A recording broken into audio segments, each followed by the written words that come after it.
കോടതി നടപടികളെക്കുറിച്ച് നമ്മൾക്ക് തെറ്റിദ്ധാരണ നൽകുന്നതിൽ മുഖ്യ പങ്ക് സിനിമകൾക്കുണ്ട്. സിനിമാ കോടതികളിൽ മാത്രം കാണുന്ന 3 തെറ്റുകളാണ് വളരെ ശ്രദ്ധിച്ച് കേൾക്കണം. ഒന്നാമതായി, ജനഗണമന എന്ന സൂപ്പർ ഹിറ്റ് സിനിമയുടെ ക്ലൈമാക്സ് രംഗത്ത് പൃഥ്വിരാജ് അവതരിപ്പിച്ച വക്കീൽ കഥാപാത്രം ഒരു വാക്കിംഗ് സ്റ്റിക്കുമായി കോടതിയുടെ തലങ്ങും വിലങ്ങും നടന്ന് വാദം പറയുന്നതെല്ലാം നമ്മൾ കണ്ടിട്ടുണ്ട്.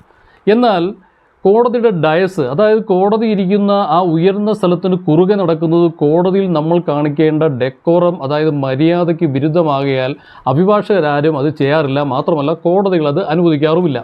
രണ്ടാമതായി, സിനിമാ കോടതികളിൽ കൂട്ടുനിൽക്കുന്ന സാക്ഷിയോട് കുറച്ചു നേരം വക്കീൽ ചോദ്യം ചോദിക്കുകയും പിന്നീട് കോടതിയെ നോക്കി വാദം പറയുകയും ഒക്കെ ചെയ്യുന്നത് നമ്മൾ കണ്ടിട്ടുണ്ട്. എന്നാൽ ക്വസ്റ്റ്യനിങ്ങും ഹിയറിങ്ങും കോടതിയിൽ 2 സന്ദർഭങ്ങളിൽ നടക്കുന്ന കാര്യങ്ങളായതുകൊണ്ട് അത് ഒരു സമയം കോടതിയിൽ സാധ്യമാവുകയുമില്ല. മൂന്നാമതായും അവസാനമായും, സിനിമാ കോടതിയിൽ നമ്മൾ സാധാരണ കാണാറുണ്ട്, കോടതി നടപടികൾ നടന്നു പോകുന്ന സമയത്ത് പെട്ടെന്നൊരാൾ കോടതിയിൽ കടന്നു വന്ന് ഈ പ്രതിയല്ല കുറ്റം ചെയ്തത്, ഞാനാണ് കുറ്റം ചെയ്തതെന്ന് പറയുകയും കോടതി ഉടൻ തന്നെ ആ പ്രതിയെ വെറുതെ വിടുകയും ഈ പറഞ്ഞ ആളെ പ്രതിപ്പട്ടികയിൽ ചേർക്കുകയൊക്കെ ചെയ്യുന്നത് നമ്മൾ കണ്ടിട്ടുണ്ട്.